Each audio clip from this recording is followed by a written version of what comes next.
We could see some animals in cages, and police say aside from the one snake that killed him, others were in the home. For some people, snakes evoke fear. Their long, shiny bodies, tongues flicking in and out, and some with venomous fangs that can strike from a distance. But for others, snakes are fascinating creatures that are loved and respected. For 27-year-old Elliot Senseman, keeping snakes had been a hobby for him. In his efforts to rescue some of the most neglected pet snakes in the United States, he discovered that their temperaments could be challenging and their behavior unpredictable. One rescued snake was a boa constrictor that was 18 feet, about 5.5 meters long. Elliot knew he should never handle it alone. The snake was strong, powerful, and particularly aggressive. But one day, while Elliot was cleaning its enclosure, the snake suddenly turned on him. This is the story of Elliot Senseman.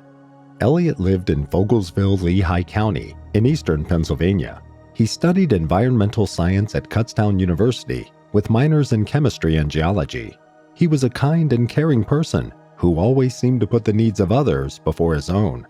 After his studies, he worked in community-focused regenerative agriculture. He designed an irrigation system that would help people in parts of Africa grow food while also generating profit. He was on the verge of patenting his invention, but sadly, he never got the chance to fulfill that dream. In addition to his efforts to improve people's lives, Elliot showed the same care and compassion for snakes. He had been interested in reptiles since he was 10 years old. At 21, he began rescuing snakes that were kept in terrible conditions and mistreated by their owners. He was frustrated that boa constrictors were often advertised as safe and easy to care for pets. This led people to buy these snakes without understanding the commitment required or realizing how large they could grow. Rules and regulations regarding keeping snakes as pets vary by state. In Pennsylvania, no permit is required to keep non-venomous snakes like boa constrictors. The Pennsylvania Fish and Boat Commission does not regulate the possession of non-native species of reptiles and amphibians, as long as these animals are not released into the wild. With several large tanks and enclosures in his home, Elliot could care for multiple snakes at once. He gained experience in nursing the snakes back to health, with the intention of rehoming them when they were ready. He tried to mimic their natural habitat as much as possible, showing how much he cared about their well-being. At 27 years old, he was considered an expert.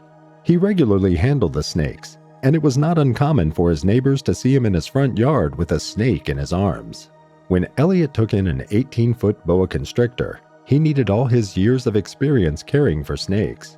The snake came from a home where it had been severely neglected and mistreated. Upon arriving at Elliot's, the snake was abused and malnourished. Elliot provided the necessary medical treatment for it to survive, but it would be a long road to recovery. Now, at 18 feet long, this boa constrictor required a huge enclosure and needed to be fed at least every 1 to 2 weeks. In the wild, boa constrictors native to tropical South America feed on a variety of small to medium-sized mammals and birds. Their diet mainly consists of rodents, but they also prey on monkeys, wild pigs, and even pets like dogs and cats. Although boas sometimes actively hunt, they are more often ambush predators, patiently waiting for the right moment. They strike, grab their prey, and wrap around it. Their powerful muscles constrict, limiting blood flow to vital organs, which first causes unconsciousness and then death within minutes. They then swallow their prey whole. Elliot always intended to rehome the snakes he rescued, but this particular boa constrictor couldn't be rehomed yet due to its past mistreatment, which made it aggressive towards people. Elliot worked to rehabilitate the snake to a point where it could be safely handled with minimal risk. When Elliot brought the boa into his home, he already had 2 other snakes. Something he was accustomed to, as caring for snakes was his passion. His mission felt complete when he could successfully rehome them. Despite his extensive experience handling snakes, Elliot knew he should never handle this specific boa constrictor alone. He was aware of the dangers and considered it too risky. But on July 20th, 2022, the unthinkable happened. Elliot entered the room where the boa constrictor was housed. It was lying as usual in its terrarium, calmly resting at the bottom of the tank. Elliot opened the terrarium to clean it, seemingly with no intention of touching the snake. Exactly what happened to Elliot after he opened the terrarium is unknown, but based on circumstantial evidence, information from the family, and knowledge of other attacks on humans, the following scenario is likely. As Elliot reached into the tank, the snake suddenly lunged at him. In an instant, it seized him with its jaws, and within seconds had wrapped its first coil around him. Tighter and tighter it squeezed, wrapping another coil around him until its entire midsection was firmly around Elliot's neck. Boa constrictors can exert pressure of up to 60 psi when they constrict their prey, much more than what a human could exert with their hands around someone's neck. Elliot likely felt the pressure increasing, and the more he struggled, the tighter the snake squeezed. He felt the blood rush to his face and struggled to breathe. Desperately, he took a few steps towards the door, trying to call for his family. Before he could summon help, Elliot suddenly collapsed to the ground. No one knows how long he lay unconscious there, but shortly afterward his grandmother found him still wrapped in the coils of the snake in the doorway between the room and the hallway. She ran to the phone and called 911. At 2:10 p.m., officers from the Upper Macungie Township Police Department, along with nearby firefighters and an ambulance, rushed to the scene in Vogelsville. Upon entering the house, a family member directed them to where Elliot was lying. The officers peered down the hallway. They saw Elliot unconscious and unresponsive on the floor. The snake's coils were still tightly wrapped around his neck. The snake stared directly at the officers. Its eyes did not blink. Its body was motionless. The officers did not hesitate. The snake was large enough that its head was far enough from Elliot for the police to take a precise shot without hitting him. This was the only way they could force the snake to release the young man. One of the officers aimed and shot the snake, hitting it directly in the head. The snake released Elliot and slithered away. The snake later succumbed to its injuries. Elliot remained motionless and suffered a cardiac arrest. Several firefighters and EMS officers then pulled him into the living room, where they performed emergency first aid and CPR before transporting him to Lehigh Valley Hospital. He was immediately put on life support. For 4 days, doctors fought to keep him alive. While Elliot was in the hospital, news of the shocking incident spread quickly. Many began to speculate about what had happened.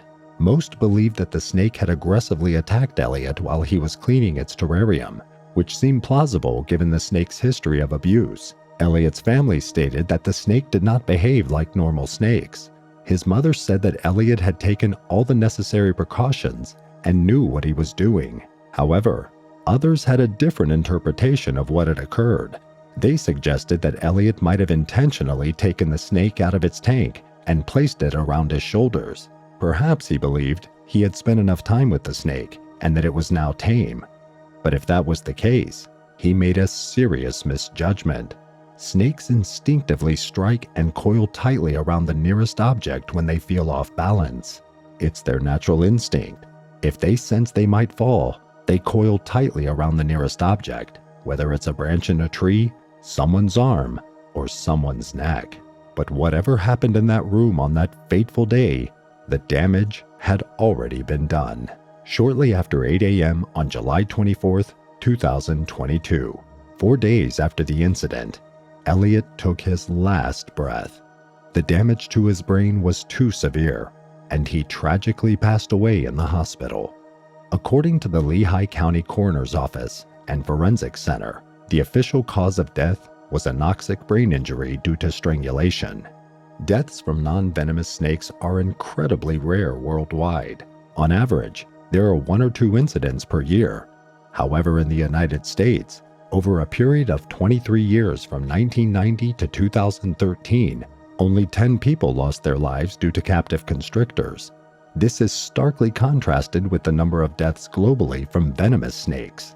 While wild constrictors exist in Florida, introduced Burmese pythons, they have never caused harm to humans. All reported incidents and loss of life have involved captive snakes. Typically, this occurs when the owner handles them, but occasionally, snakes escape and suffocate young children or babies sleeping in their home.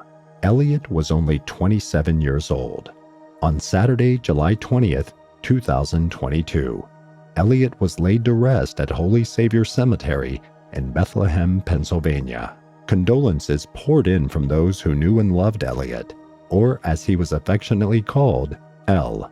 The common theme in the words of sympathy was that Elliot was full of energy, creativity, empathy, and love. It was evident that he would be deeply missed by everyone who knew him.